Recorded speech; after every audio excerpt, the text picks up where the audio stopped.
Indonesia, tanah tercinta,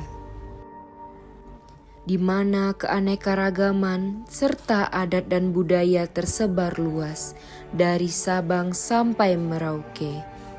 Di sini kami akan membahas soal budaya yang ada di Sumatera Selatan, tepatnya di kota Palembang.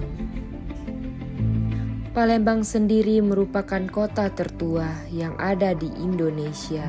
Suku yang berasal dari Palembang adalah suku Melayu, atau lebih dikenal dengan suku Palembang.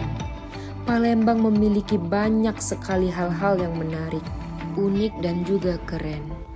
Tetapi di video ini, kami akan membahas seputar rumah adat Palembang, yaitu Rumah Limas.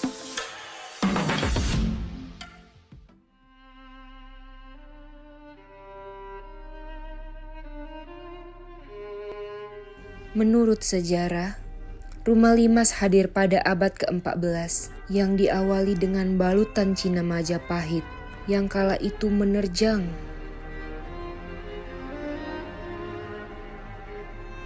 Pada masa ini, Rumah Limas hanya dapat dihuni oleh kaum kelas atas atau kaum elit.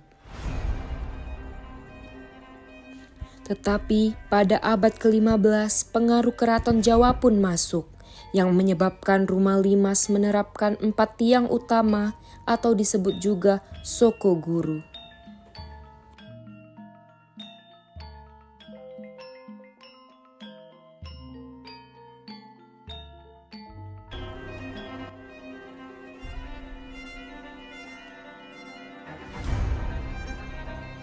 Hingga akhirnya pada abad ke-16, yaitu masa kesultanan yang ikut memperindah Rumah Limas ini, seperti lantainya dibuat bertingkat dan menambah ukiran pada tiang, dinding dan plafon.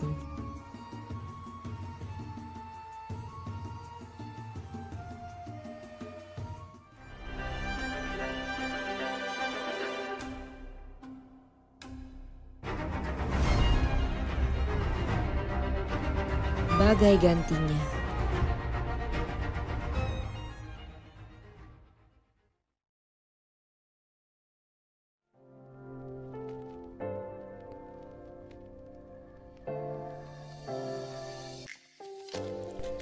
nah, apa teman-teman ada yang mungkin merasa familiar dengan Rumah Limas ini?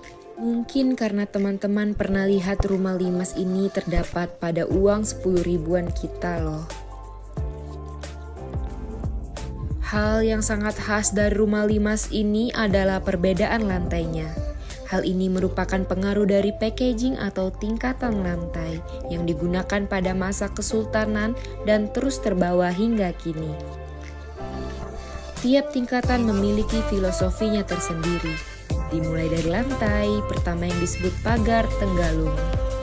Nah, tingkatan pertama biasa digunakan sebagai tempat penerimaan tamu.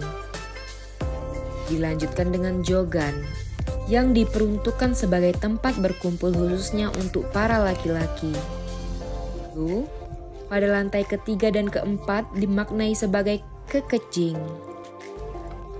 Kekejing ini hanya boleh ditempati oleh tamu-tamu khusus.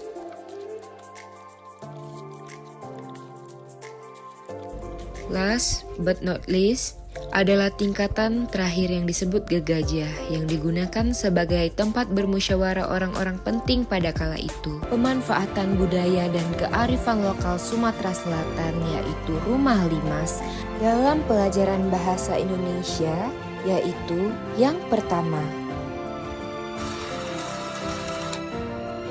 integrasi materi budaya. Menggunakan Rumah Limas sebagai objek pembelajaran dalam buku teks atau bahan ajar dapat membantu siswa mempelajari sejarah, arsitektur, dan fungsi Rumah Limas dalam konteks masyarakat Sumatera Selatan. Yang kedua, kegiatan praktis. Mengadakan proyek kreatif seperti membuat maket Rumah Limas atau menggambar dan mendeskripsikan elemen-elemen rumah tersebut. Lalu dapat memperkenalkan cerita rakyat atau sastra daerah yang berkaitan dengan budaya Sumatera Selatan. Siswa dapat membaca dan mendiskusikan cerita tersebut untuk meningkatkan pemahaman mereka tentang nilai-nilai lokal.